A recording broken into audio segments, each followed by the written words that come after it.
Mesdames, Mesdemoiselles et Messieurs, bonjour. Ivoire 114 est aujourd'hui heureux d'accueillir M. Kassoum Venegda et M. Marcel Achaud dans son émission Ngofé, la flûte de la Nouvelle-Afrique.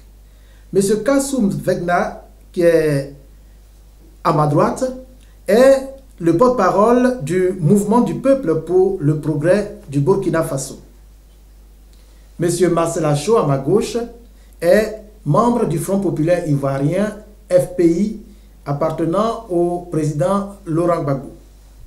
Alors, aujourd'hui, avec mes deux illustres invités, nous allons débattre de trois thèmes qui intéressent beaucoup l'actualité africaine. Il s'agira pour nous, dans un premier temps, de parler des constitutions de l'Afrique. Alors, pourquoi est-ce que les politiques africains ont du mal à respecter les lois fondamentales qu'ils se sont eux-mêmes données? Dans un deuxième temps, nous allons voir le rôle de la CEDEAO dans la gestion des conflits en Afrique de l'Ouest. Puis, dans un troisième temps, terminer avec l'étude de la similitude des coups d'État qui ont eu lieu en Côte d'Ivoire de 2002 jusqu'en 2011 et tout récemment au Burkina Faso. Mesdames, Mesdemoiselles et Messieurs, bonjour. Alors, Monsieur Kassoum, un petit mot, comment s'est achevée la crise au Burkina? Bonjour Ivoire 114, merci pour votre travail et ce que vous faites pour l'Afrique. Pour parler de la crise au Burkina, on peut dire qu'elle tire vers sa fin. Nous sommes en train de procéder au désarmement des putschistes, à savoir le RSP, donc le régime de sécurité présidentielle. Et apparemment aujourd'hui, il y a des foyers de tension, quelques éléments du RSP qui sont quand même réticents quant au désarmement, mais nous avons bon espoir que tout cela se passe dans les meilleures conditions pour le peuple burkinabé. Monsieur Marcel Achaud, aujourd'hui, 26 septembre, il y a une marche organisée par la CNC à Abidjan. Alors, avez-vous des informations sur ce qui se passe sur le terrain? Tout d'abord, je tiens à remercier la chaîne Ivoire 114 pour cette tribune qu'elle nous accorde pour parler de l'actualité brûlante africaine. Merci.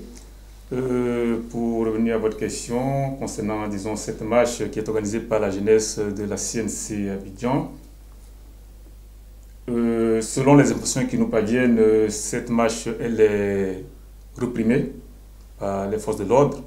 Il y a même des jeunes leaders qui ont déjà été arrêtés. Je crois qu'il y a le vice-président et qui est en même temps secrétaire à l'organisation de la jeunesse de la CNC, qui est militante de l'UNG, qui a été arrêté. Donc là, je crois que c'est vraiment reprimé dans le sang. Cette marche, disons, ce meeting a été dispersé. Je crois que là, on assiste même à un balai, même de policiers et de militaires sur la place Figayo. Mais la marche avait été autorisée ou pas? Oui, aux dernières nouvelles, ce rassemblement avait été autorisé par le ministère de l'Intérieur ivoirien. Donc il n'y a vraiment pas de raison que ça soit reprimé.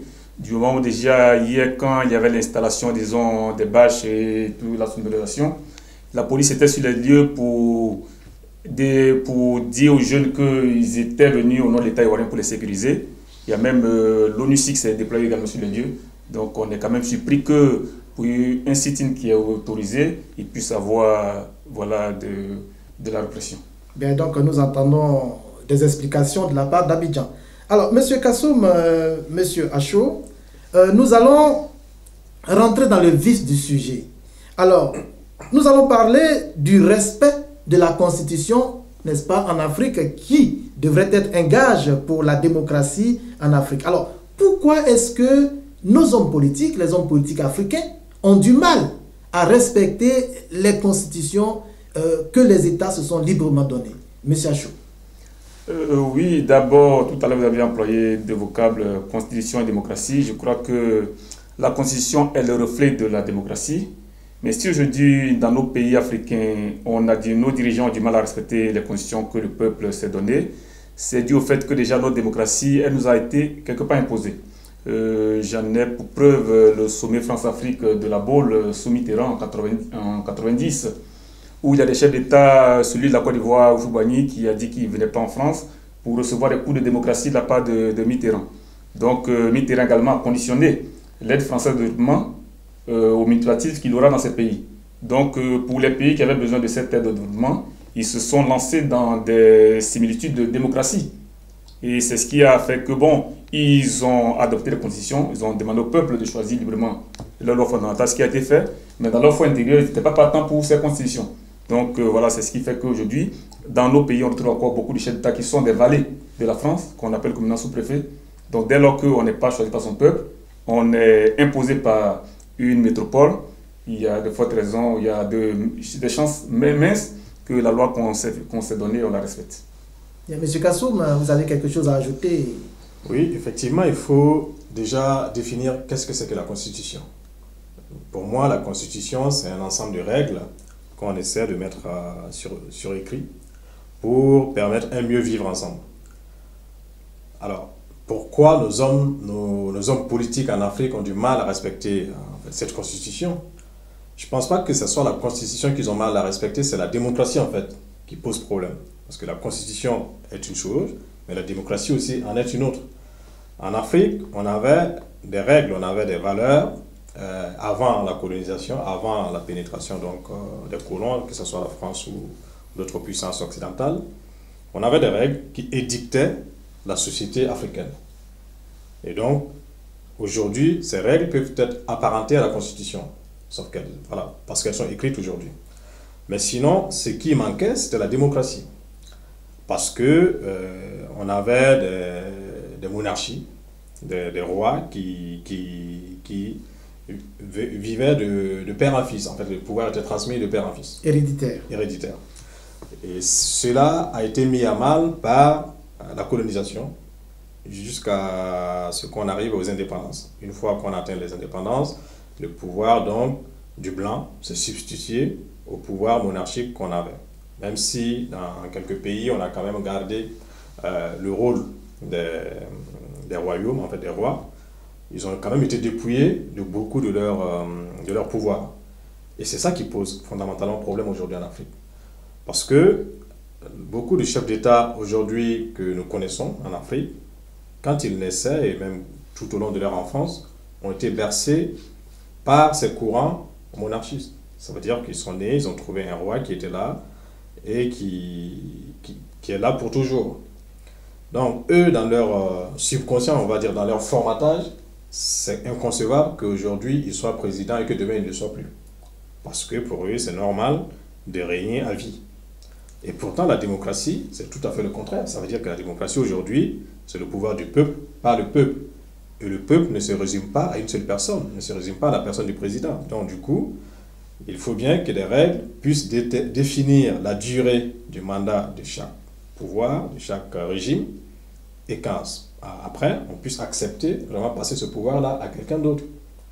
Et c'est ça qui pose fondamentalement problème aujourd'hui. Donc le problème en fait, c'est la peur de perdre le pouvoir. Mais pourquoi est-ce qu'on a peur de perdre le pouvoir lorsqu'on a bien dirigé un pays, lorsque on sait qu'en partant, on est consciemment libre?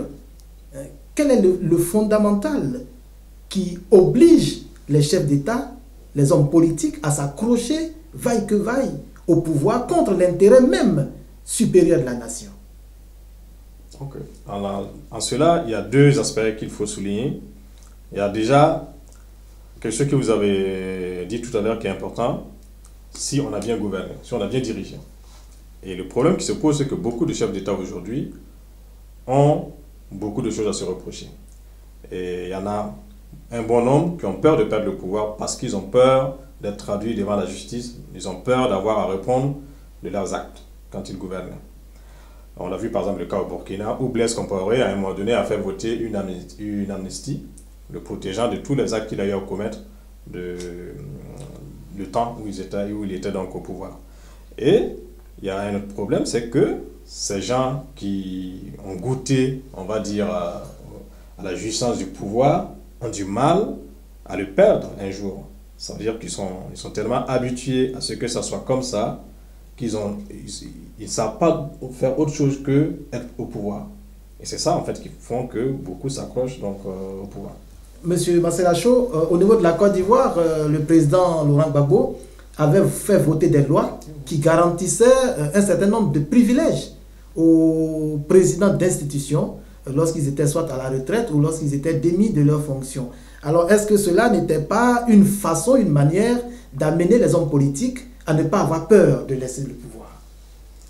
Bon, là, je crois que c'est ce qui est de la Côte d'Ivoire, mais là, nous parlons un peu, disons, des dirigeants africains qui ne veulent pas céder le pouvoir à la fin de leur mandat qui vient de la Constitution. Bon, je crois que pour ce qui est de la Côte d'Ivoire, le président Ouagadougou a mis quand même des règles en place, et ces règles même existaient. Il a seulement officialisé ce qui peut-être se faisait dans l'ombre pour que, bon, ça soit su de tout le monde. Maintenant, comme l'a dit le frère, aujourd'hui, il y a beaucoup de présidents en Afrique qui arrivent au pouvoir dans le sang. Il y a aussi ce volet qu'il ne faut pas négliger. Beaucoup viennent dans le sang, dans la terreur. Donc, quand même, ils ont peur de partir pour éviter quand même également qu'il y ait une chasse aux sorcières. Et bon, c'est ce qui fait que beaucoup s'accrochent. Et quand on prend aujourd'hui les pays africains où il y a eu quand même ces changements, je cite ici peut-être un pays comme le Bénin, quand le vent du multipartisme a soufflé au Bénin, Kérékou, qui n'avait, même s'il était venu au pouvoir par un coup d'État, mais après, il s'est fait adopter par son peuple. Dès lors qu'il n'avait plus grand-chose à se reprocher, il a passé la main à Nisfa Soglo. Et Soglo également a fini son mandat, il a passé aussi la main encore à Kérékou jusqu'à ce qu'aujourd'hui il y ait Yahi Boni. Donc voici un exemple de réussite. Mais quand le chef d'État il a beaucoup de choses à se reprocher, voilà, il ne peut pas céder le pouvoir. Il se dit, je vais éviter une chasse aux sorcières, et pour lui et pour sa famille. Puisque la plupart des présidents qui ont régné dans la terreur, dès qu'ils ont perdu le pouvoir, ils ont été obligés, ils ont été contraints à l'exil.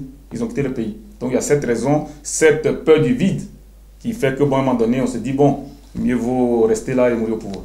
Alors donc, selon vous, quelles sont les solutions que vous pouvez proposer pour que, enfin, nos hommes politiques arrivent à céder le pouvoir tout en respectant les constitutions établies par leurs États? Alors, les solutions qui peuvent nous venir en tête, c'est l'émancipation du peuple. Si le peuple est émancipé, si le peuple a une culture politique assez forte et assez ancrée, le peuple peut contraindre un dirigeant, que ce soit un dictateur ou en tout cas quelqu'un qui veut confisquer la démocratie, le peuple peut l'amener à quitter le pouvoir. Comme ça s'est passé au Burkina Faso, par exemple, après 27 ans de règne de Blaise Compaoré, le peuple s'est levé un beau matin, il lui a dit stop, ça suffit. Je pense que la maturité politique du peuple peut amener vraiment les dirigeants à voir les choses autrement. Monsieur Achot, vous avez quelque chose à ajouter? Oui, là-dessus, effectivement, ça c'est un volet non négligeable. Le fait que le peuple soit mature et émancipé, c'est aussi un volet. Mais je crois qu'aujourd'hui, dans nos pays, ceux qui gouvernent, ils gouvernent ici parce qu'ils ont été aussi beaucoup imposés par l'extérieur. Donc à un moment donné, je crois que c'est toutes ces règles qu'on met en place dans peut-être ces groupes sous-régionaux qui peuvent peut-être amener nos chefs d'État à la fin de leur mandat à céder. Parce que bon, quand un chef d'État il arrive à la fin de son mandat et qu'il est docile, il est aimé par la métropole, à un moment donné, il y a cette pression. On veut qu'il reste là parce qu'il fait l'affaire, voilà, de la colonie et disons de la métropole. Donc à un moment donné, même si le peuple descend, par moment, il faudrait quand même qu'à un moment donné, ces chefs d'État soient lâchés par leur parrain pour que voilà, la révolution populaire prenne. Mais quand ils ne sont pas lâchés, c'est quand même beaucoup difficile. Bien. Alors, votre intervention nous permet de transiter dans le second volet de notre rencontre. Alors, le rôle de la CEDEAO dans la gestion des conflits en Afrique de l'Ouest. La CEDEAO, il faut le rappeler, c'est la communauté des États de l'Afrique de l'Ouest. Et la CEDEAO est intervenue dans le règlement du conflit en Côte d'Ivoire et tout récemment dans le règlement du conflit au Burkina Faso. Alors, de façon assez rapide, est-ce que la CEDEAO arrive à éteindre le feu des conflits en Afrique de l'Ouest?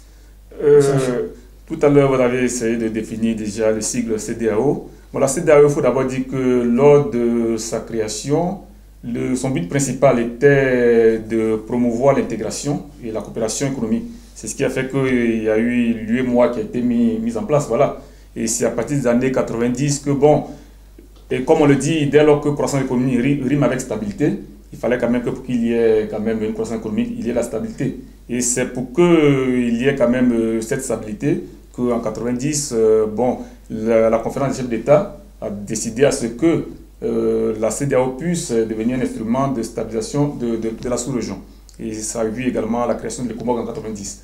Mais aujourd'hui, bon, moi, en tant qu'Africain, je crois que pour moi, la CEDEAO a résolu peut-être un seul conflit, celui de 97 en Sierra Leone, quand le président Ahmad Tidiane Kaba a été renversé par une junte militaire. Ils l'ont réinstallé. Je crois que pour moi, c'est la seule réussite qu'on peut imputer à la CEDEAO. Mais pour ce qui a été en Côte d'Ivoire, on a vu quand même cette insuffisance, cette contradiction. On a tantôt Yadema qui qualifie le groupe Assorobium de putschistes, de rebelles, quand le président Ouad, lui de son côté, il estime que c'est une affaire ivoirienne et que ce sont des jeunes qui étaient quand même frustrés. Donc à un moment donné, la CEDEAO n'arrivait pas à accorder son violon.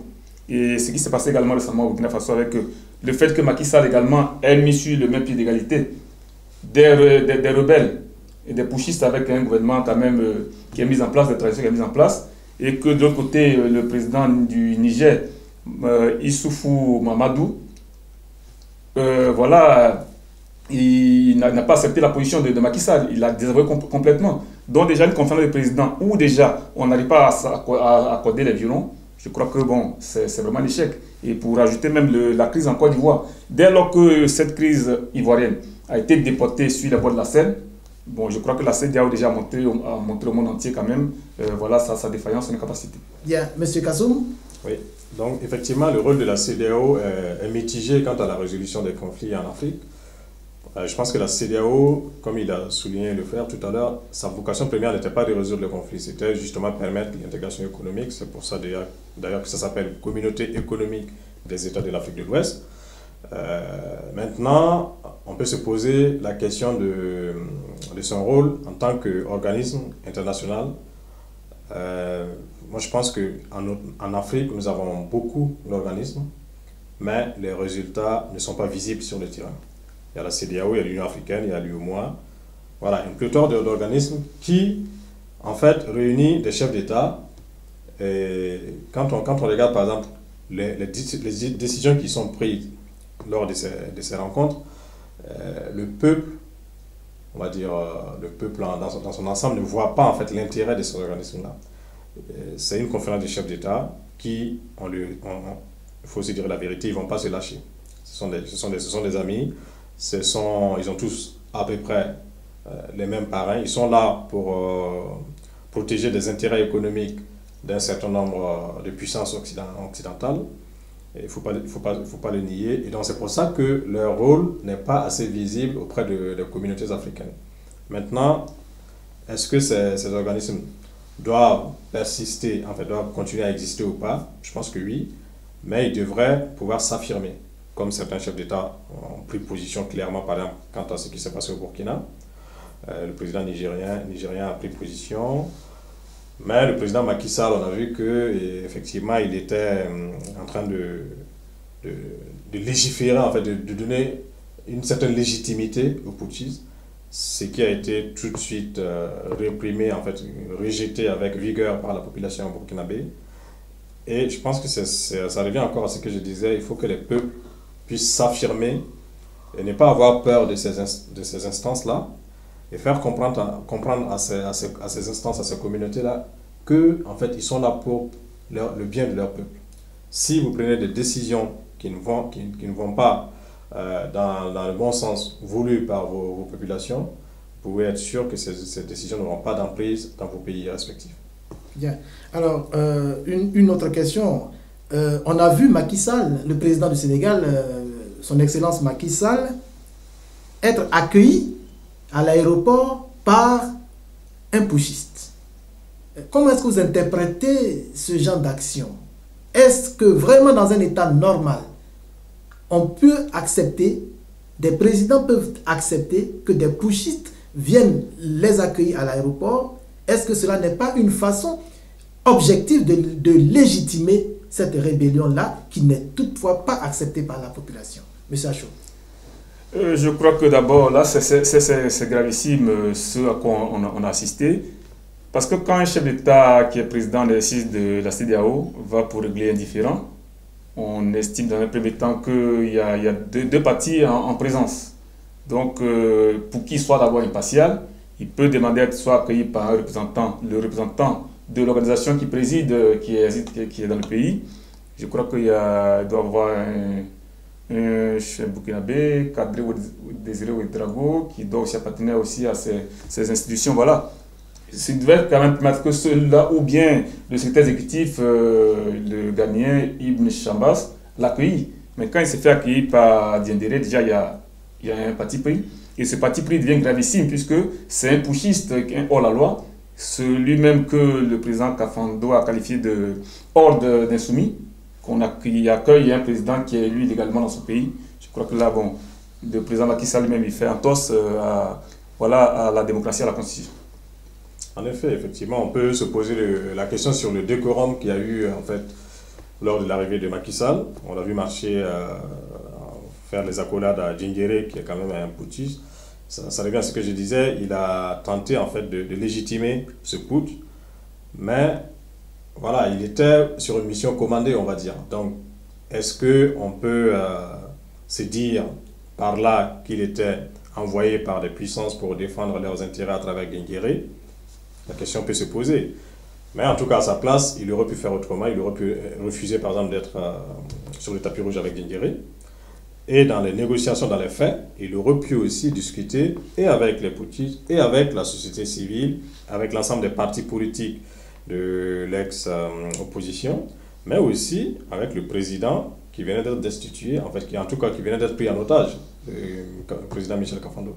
Il y a aussi Chérif Sy, qui est quand même le président du Conseil national de transition, qui, en l'absence du président Kafando et de son premier ministre, assurait l'intérim. Donc, si vraiment c'était dans la pure tradition de la démocratie, Macky Sall aurait pu exiger que ce soit par exemple Chérif Sy qui assurait l'intérim, qui vient l'accueillir à l'aéroport. Et dans les faits, il aurait pu faire une table ronde, un débat avec les différentes parties prenantes. Mais ça n'a pas été le cas et on a même vu qu'il a même proposé l'amnistie aux putschistes, chose qui a été rejetée par l'ensemble de la population burkinabé. Bien. Alors, nous allons donc transiter dans le troisième débat, qui est les coups d'État en Afrique de l'Ouest, le cas de la Côte d'Ivoire et le cas du Burkina Faso. Quelle similitude? Alors, Monsieur Marcel Achou, on a vu qu'en 2002, sinon de 2002 jusqu'en 2011, il y a eu un coup d'État qui est survenu en Côte d'Ivoire. Vous pouvez nous donner rapidement quelques 2 ou 3 éléments qui ont déclenché, qui ont servi de base, n'est-ce pas, d'explication aux rebelles pour avoir fait ce coup d'État-là? Bon, ce coup d'État qui a surpris plus d'un, cette tentative qui a surpris plus d'un dans la nuit du 18 au 19 septembre, et je crois que c'est quand le président Yadema a demandé à rencontrer les belligérants et que voilà, l'État ivoirien s'est fait représenter par Laurent Donafologo. C'est là qu'on a vu quand même le visage juvénile de Sorogum apparaître, comme quoi il était interlocuteur des putschistes. Et Thio Fosé qui était à ses côtés, ce qu'il a évoqué, ils ont parlé d'exclusion de candidats en 2000. Donc c'est la raison qu'ils ont eu à évoquer.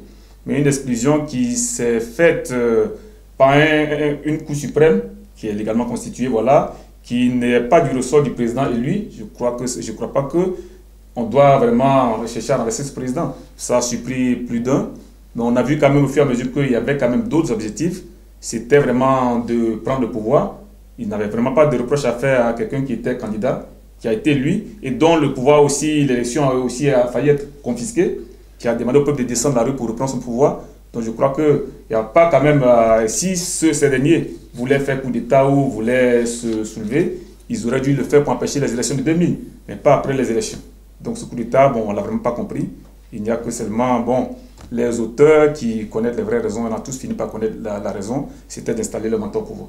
Et le mentor, c'est qui? Et Alassane Ouattara. Bien. Monsieur Kassoum, revenons sur le récent coup d'État au Burkina. Quelles ont été les véritables raisons qui ont poussé les putschistes à commettre ces actes? Alors, les putschistes, quand ils sont arrivés, ils ont dit qu'ils ont pris les armes parce que pour eux, les élections qui se profilaient donc, pour le 11 octobre 2015 n'étaient pas assez inclusives et qu'il y aurait eu des perturbations, il y aurait eu en tout cas, en fait, ces élections allaient contribuer à un climat d'insécurité dans le pays. Donc c'est pour ça qu'eux, ils ont pris les armes pour exiger qu'ils soient inclus dans les élections prochaines des gens, notamment des anciens camarades, des anciens soutiens du président Blaise Compaoré, que ces gens-là puissent prendre part aux élections. Effectivement, il y a des similitudes avec ce qui s'est passé en Côte d'Ivoire quand j'écoute ce que le frère vient de décrire. Les armes ont été prises pour permettre à des gens d'être candidats. Maintenant, quand on va dans le fond du problème, il y a quand même une différence avec ce qui s'est passé en Côte d'Ivoire parce que en Côte d'Ivoire, il y a une personne qui était donc inéligible, qui avait été rendue inéligible pour des raisons liées à sa nationalité. Mais par contre, au Burkina, il y a un ensemble de personnes, ils sont environ 40, 42, qui ont été rendues inéligibles par rapport à des actes qu'ils ont eu à commettre. Donc ça, c'est le fond qu'il faut prendre, en tout cas, le temps de le dire, parce que il y a des similitudes, mais le fond du problème n'est pas le même. Au Burkina, ceux qui ont été rendus inéligibles, parce que là, le camp de l'ancien président Blaise Compaoré, il parle d'exclusion. Au Burkina, il n'y a pas eu de loi d'exclusion. Il n'y a pas une loi qui dit que telle ou telle personne ne peut pas, tel parti ne peut pas être candidat. Les partis politiques, l'ensemble des partis politiques ont droit à la compétition, non seulement pour les présidentielles, mais aussi pour les législatives du 11 octobre. Maintenant, la date va être changée, on attend la nouvelle date. Mais des gens qui, par leur action, qui par leur soutien à l'ancien président Blaise Compaoré, ont été jusqu'à pousser le projet de la modification de l'article 37, adopté en Conseil des ministres, donc l'ensemble des ministres qui ont adopté ce projet de loi, et l'ensemble des députés donc, qui étaient prêts à soutenir la majorité présidentielle pour le changement de cette loi-là, sont frappés d'inéligibilité.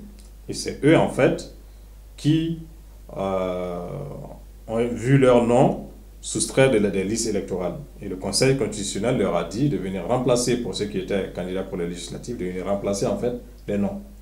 Après, pour les élections présidentielles, comme c'est des élections personnelles, ça veut dire qu'une fois que votre nom est rejeté, votre candidature est rejetée, vous n'avez pas la possibilité de le remplacer. Voilà donc les faits au niveau du Burkina. Et c'est dommage que le RSP, qui sont quand même des militaires, prennent des armes pour des revendications politiques. Et ça a été, si je comprends bien ce qui s'est passé en Côte d'Ivoire en 2002, c'est à peu près pareil. Ça veut dire que c'est des militaires qui prennent les armes pour défendre des positions politiques. C'est inconcevable dans le monde d'aujourd'hui. Ça veut dire qu'on peut appeler à la désobéissance civile, on peut faire des manifestations, on peut faire des meetings pour dénoncer ce qui se passe, mais en aucun cas, on peut se permettre de régler des conflits politiques par les armes. Ok. Alors, on dit aussi que les mots ont leur sens, n'est-ce pas? Et les agissements des rebelles en Afrique, prendre des armes, attaquer des populations civiles pour vouloir imposer une doctrine politique, ou bien un homme à la tête d'un État. Et lorsque ça arrive, on parle de push, on parle de coup d'État. Alors qu'en Europe, lorsque un individu, par exemple, prend quelqu'un en otage, on qualifie cela de terrorisme. Pourquoi est-ce qu'en Afrique, on a du mal à appeler ces genres d'actes du terrorisme? Monsieur Achou. Tout à l'heure, on l'a défini dans je crois, l'approche qui visait un peu la CEDEAO. Moi, j'ai toujours cité les frères Goncourt, Edmond et je crois Jules de Goncourt qui disaient, je cite, « Il n'y a que deux courants dans l'histoire de l'humanité. La bassesse qui fait les conservateurs et l'envie qui fait les révolutionnaires. » Donc voici un peu les deux courants. On avait le groupe de Monrovia qui se faisait appeler modéré, disons, qui était conservateur dans le fond, et le groupe de Casablanca qu'on appelait progressiste qui était révolutionnaire. Donc, pouvez-vous nous donner deux exemples de leaders de ces courants? Bon, pour les progressistes, on avait Sékou Touré, bon, tout ce qui était Kwame Nkrumah. Et de l'autre côté, voilà, c'est ceux qui étaient pour l'assimilation, voilà, bon, qui faisaient partie du courant de Houphouët-Boigny à sa tête dans le groupe de Monrovia. Donc, quand aujourd'hui, dans un pays, celui qui est au pouvoir, il est conservateur, pour sa quiétude, il veut qu'à ses côtés, à sa frontière, il y ait aussi un conservateur au pouvoir. Il veut qu'il y ait forcément un conservateur. C'est cela tout à l'heure, moi, voilà, pour le cas du Burkina et de la Côte d'Ivoire, je crois que la révolution burkinabé, il faut le dire, pour moi, elle n'est pas complète. Elle n'est pas complète, parce que pour qu'elle soit complète, il faudrait que ces deux peuples qui aspirent à l'autodétermination ces deux peuples aient à leur tête des souverainistes. À l'époque, c'était Foubani qui était président de la Côte d'Ivoire, il était conservateur. On a vu Sankara qui était révolutionnaire, que ce soit quelqu'un du groupe de Casablanca. On a vu ce que ça donnait. La révolution emportée, Foubani ne voulait pas quand même que cette révolution, ce que Sankara a inculqué au peuple burkinabé, cela se transpose dans son pays. Donc il fallait mettre en place un système pour l'éliminer, c'est ce qui a été fait. Et en Côte d'Ivoire également, quand Laurent Gbagbo est venu au pouvoir, en tant que progressiste, bon, on avait de l'autre côté Compaoré qui était conservateur, qui était un pion de la France-Afrique, disons de la métropole. Il ne pouvait pas aussi accepter qu'à ses côtés aussi il y ait quelqu'un. Donc voilà un peu ce qui crée un peu ces conflits. Donc aujourd'hui, c'est pour résumer, pour que si aujourd'hui le Burkina Faso, qui aspire à sa souveraineté, à son autodétermination, veut quand même qu'il y ait à sa tête quelqu'un qui est choisi par le peuple, je crois que les Burkinabés doivent aussi transposer ce sankarisme aussi en Côte d'Ivoire, vouloir aussi qu'à leurs frontières, il y ait quelqu'un qui partage aussi la même idéologie. Sinon, entre ces pays frontaliers, les crises vont toujours arriver. Et quand les crises arrivent, ceux qui parrainent, ils vont toujours bercer ceux qui ramassent les gouvernements. Ils vont les qualifier de ce qu'ils veulent. Mais quand celui qui arrive à la tête, ce n'est pas le pion, immédiatement ils vont lui coller une étiquette qui est très négative. C'est intéressant ce qu'il dit, mais je ne partage pas tout à fait parce que je ne pense pas que... Parce qu'il y a des courants, effectivement ça existait, ça pouvait tenir dans les années 80, 90, jusqu'en 2000, mais aujourd'hui, il y a une certaine prise de conscience dans l'ensemble de l'Afrique, par les peuples, que ça va être difficile en fait qu'on puisse vraiment changer les chefs d'État comme des pions parce que tel chef d'État dans tel pays n'est pas du même courant que l'autre dans les frontières. À ce rythme-là, on ne va pas finir. Parce que justement, l'Occident aussi va toujours se battre pour mettre en place des pions et voilà, et le coup d'État, ça va continuer. Quand on prend par exemple depuis 90 jusqu'à aujourd'hui, on peut dénombrer 25 coups d'État en Afrique, alors que le reste du monde entier n'a connu que 14 coups d'État.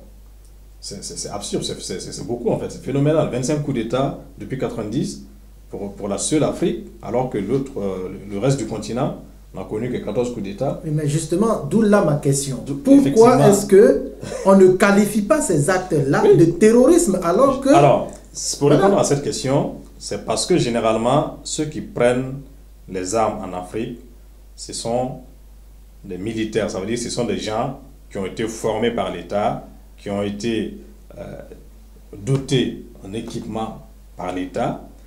Et donc, quand ils arrivent, ils ont une revendication politique et ils vont directement voir le président, ou en tout cas, pour le cas du Burkina, prendre en otage un conseil des ministres.